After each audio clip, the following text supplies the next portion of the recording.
మీరు ఎక్కడున్నా ఏం చేస్తూ ఉన్నా ఒక్కసారి ఆగండి. మీరు చూసేది వినేది ఏది నిజం కాదు. అసలు మీ చేతిలో ఉన్న ఫోన్ కూడా నిజంగా అక్కడ లేదు.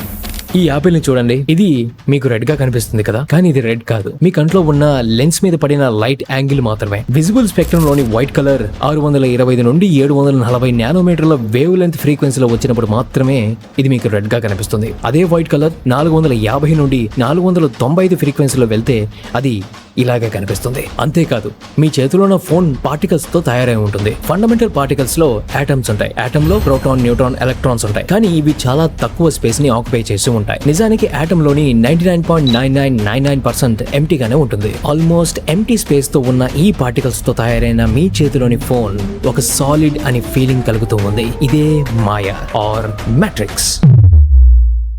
ఏది ఏమైనా సరే, ప్రెజెంట్ నా కళ్ళ ముందు ఏది ఉందో దాన్నే నేను నమ్ముతాను అని కొందరు అంటారు. మొదటగా మీరు ఏది చూడాలన్నా వస్తువు పైన పడిన లైట్ మీ కళ్ళ యొక్క కాంటాక్ట్స్ లోకి వెళ్ళాలి. ఇది ఇలా ట్రావెల్ చేసి ప్రాసెస్ అయ్యి మీకు ఇది ప్రస్తుతం అని చూపించడానికి మీ బ్రెయిన్ కి 800 మైక్రో సెకండ్స్ పడుతుంది. అంటే 0.08 సెకండ్స్. మీరు ప్రెజెంట్ చూస్తున్న ఈ వీడియో ప్రెజెంట్ లో లేదు, 0.08 సెకండ్స్ పాస్ట్ లో ఉంది. 0.08 సెకండ్సే కదా అని అనుకోవచ్చు. మరి ఇలా ఎన్ని సెకండ్స్ లేట్ అయితే దాన్ని మీరు పాస్ట్ అని అంటారో చెప్పగలరా? ఇదంతా ఆలోచిస్తూ ఉంటే ఏదో టైం ట్రావెల్ చేస్తూ ఉన్నట్టు ఉంటుంది. కానీ మన కాన్షియస్నెస్ ఎప్పుడు టైంలో ట్రావెల్ చేస్తూనే ఉంటుంది. నువ్వు ఒక రోజు చాలా దూరం ట్రావెల్ చేసి మీ తాతగారి ఊరికి వెళ్ళావు. అక్కడ తెలిసింది ఏంటంటే మీ తాత చాలా దుర్మార్గుడని, అతని వల్లే మీ ఫ్యామిలీ ఇప్పుడు కష్టాల్లో ఉందని. బాధపడుతూ తిరిగి ఇంటికి వచ్చే టైంలో నీకు ఒక టైం మెషిన్ దొరికింది. టైంలో మీ తాత అప్పుడే పుట్టిన కాలానికి వెళ్ళావు. మీ ఫ్యామిలీ పడుతున్న కష్టాలకి మూల కారణమైన మూల పురుషుడిని నువ్వు చంపేశావు.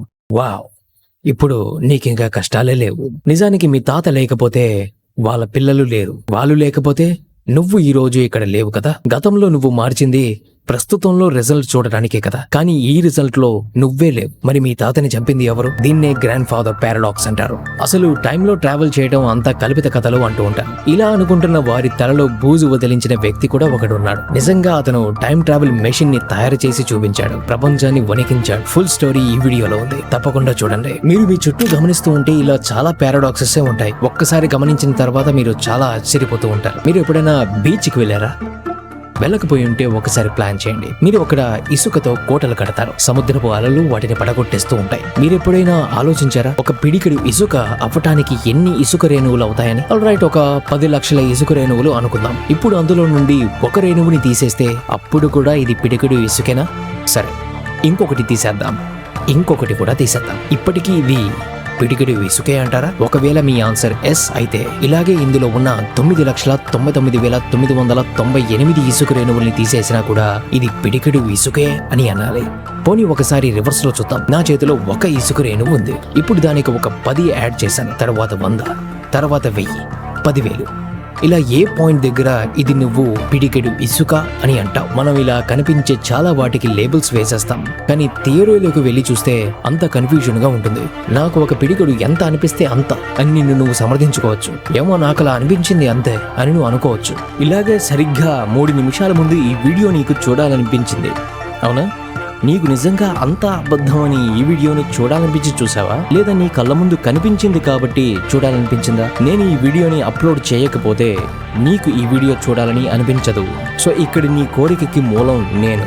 ఇలా నీకు అనిపించింది అన్న ప్రతి ఒక్కటి నిజంగా నీకు అనిపించిందా, లేదా ఎవరు నిండో నీ మైండ్ లోకి వెళ్ళి నీలో ఒక భ్రమ కలిగించిందా? ఇలా ఆలోచిస్తే సముద్రం కంటే లోతుగా మనం ప్రయాణిస్తాం. కానీ సముద్రంలో అత్యంత ఖరీదైన క్రూజ్ షిప్ ఏంటో తెలుసా? Icon of the seas. ఇది బిల్డ్ చేయడానికి $2 బిలియన్ ఖర్చయింది. అందులో ఒక పెద్ద water park, 7 water pools, rock climbing wall, 40 dining venues, gaming, restaurants అన్ని ఉన్నాయి. ఇంత డబ్బు ఖర్చు పెట్టి ఎవరు నార్మల్ గా బిల్డ్ చేస్తారో చెప్పండి? ఇది ప్రపంచంలో యూనిక్ గా ఉంది, ఒక్కటే ఉంది, single piece, original piece, the icon of the seas. So ఇప్పుడు బిల్డ్ చేసి ఒక 3 ఏళ్లైంది. ఇప్పుడు కూడా ఈ క్రూజ్ ఒరిజినలే అంటారా? మీ అందరికీ తెలుసు కాలక్రమేణా వస్తువులు పాడవుతాయని. సో ఒక 10 ఏళ్లకి ఇందులో ఉన్న వాటర్ పూల్స్ అన్ని రెనోవేట్ చేశారు. 20 ఏళ్లకి రెస్టారెంట్స్ అన్ని రెనోవేట్ చేశారు. 50 ఏళ్లకి షిప్ లోని ప్రతి పార్ట్ లోని స్టీల్ రీప్లేస్ చేసి రెనోవేట్ చేయబడింది. ఉన్న పార్ట్స్ తీసేసి కొత్త పార్ట్స్ తో ఉన్న ఐకాన్ ఆఫ్ ది సీస్ ఇప్పటికీ కూడా ఒరిజినల్లేనా?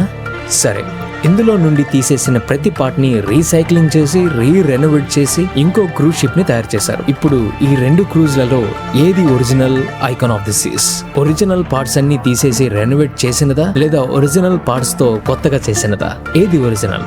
మనుషులు కూడా ఈ షిప్ లాంటి వాళ్ళే. మీ చిన్నప్పటి ఫోటోని ఇప్పుడున్న ఫోటోతో కంపేర్ చేసి చూడండి, ఒక కొత్త ప్రపంచమే కనిపిస్తుంది. కొత్త హెయిర్, కొత్త పళ్ళు, హైట్, వెయిట్ అన్ని మారిపోయాయి. సో ఇప్పుడు నువ్వు ఒరిజినల్నా అని నేను క్వశ్చన్ చేస్తే అదంతా కాదు బ్రో. బాడీ ఎవరికైనా మారుతుంది, మనల్ని ఒరిజినల్ గా చేసేది మన ఆలోచనలు, మన పనులు మాత్రమే అని మీరు అంటారు. ఆ మాటకొస్తే బొవ్వ తినకపోతే బోచోడొస్తాడని, గిఫ్ట్స్ ఇచ్చే శాంటా క్లాస్ నిజంగానే ఉన్నాడని, పెళ్లి తర్వాత పిల్లల్ని దేవుడు పుట్టిస్తాడని ఇవన్నీ చిన్నప్పుడు మనం నమ్మే వాళ్ళమే. ఇప్పుడు నమ్మట్లేదు కదా. నీ థాట్స్, కన్విక్షన్స్ అన్ని మారిపోయాయి. So what exactly makes you original?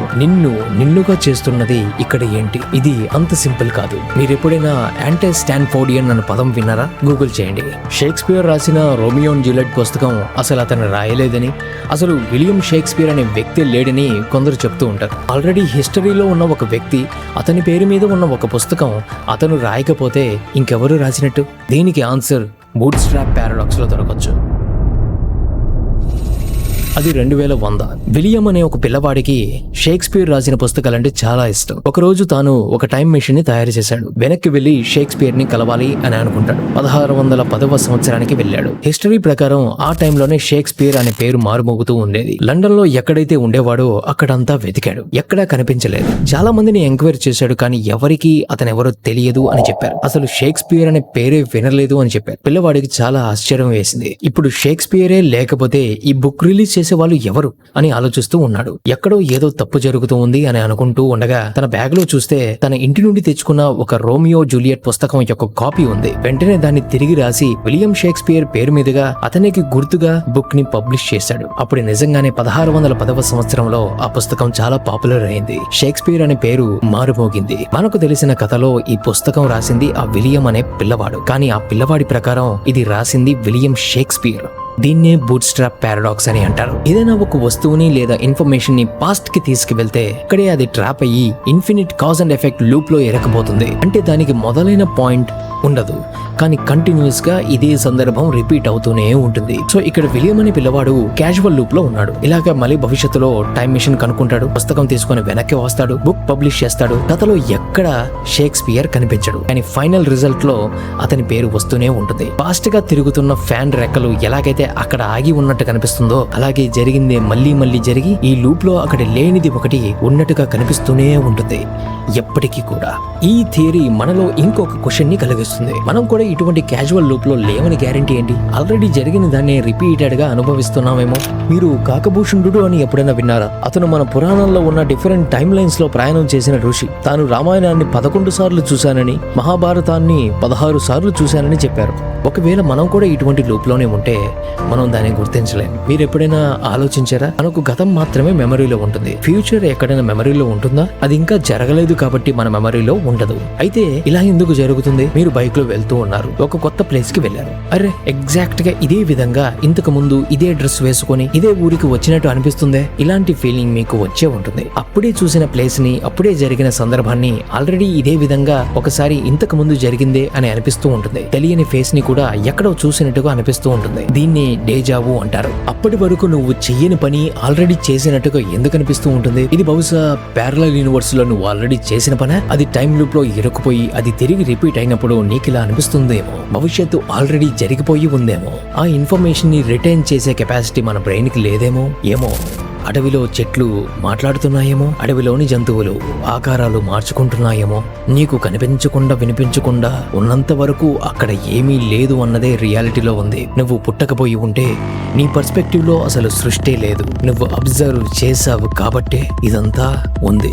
ఒక బాక్స్ లో ఒక పిల్లిని ఉంచి ఒక పాయిజనస్ గ్యాస్ ని ఉంచామనుకుందాం. ఒక 1 hour లో ఆ పాయిజనస్ గ్యాస్ రిలీజ్ అయ్యే ఛాన్స్ 50% ఉంది, ఒక టైం బాంబ్ లాగా. ఇప్పుడు ఆ బాక్స్ ఓపెన్ చేసేంత వరకు అందులోని పిల్లి చనిపోయిందో లేదో ఎవరికీ తెలియదు. నిజానికి అక్కడ బాక్స్ ఓపెన్ చేయనంత వరకు పిల్లి 100% చనిపోయి ఉంటుంది అండ్ 100% బతికి కూడా ఉంటుంది. 2 పాసిబిలిటీస్ 100% ఉంటాయి. ఓపెన్ చేసిన క్షణంలో ఏదో ఒక పాసిబిలిటీ మాత్రమే మనకు కనిపిస్తుంది, ఇంకొక పాసిబిలిటీ ఇంకొక సిచ్యువేషన్ లో కనిపించవచ్చు. సో ఇక్కడ నిజం అనేది ఎప్పుడు మసక బారి ఉంటుంది. ఫైనల్ గా నీకు కావాల్సింది ఏంటి?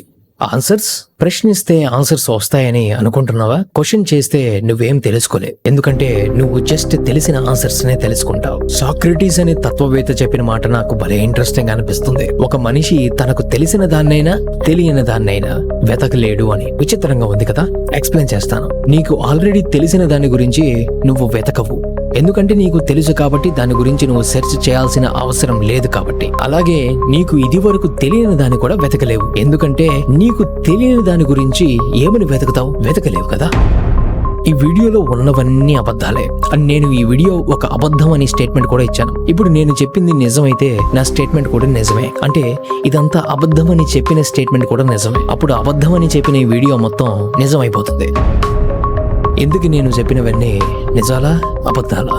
ఏమో బ్రో, ఇదంతా నాకు తెలియదు. నా మనసు చెప్పిందే వింటా, నా మనసు చూపించిందే నమ్ముతా అని మీరు అనొచ్చు. ఇంతకీ మీ మనస్సు నిజంగా నీతో చెప్తూ ఉందా?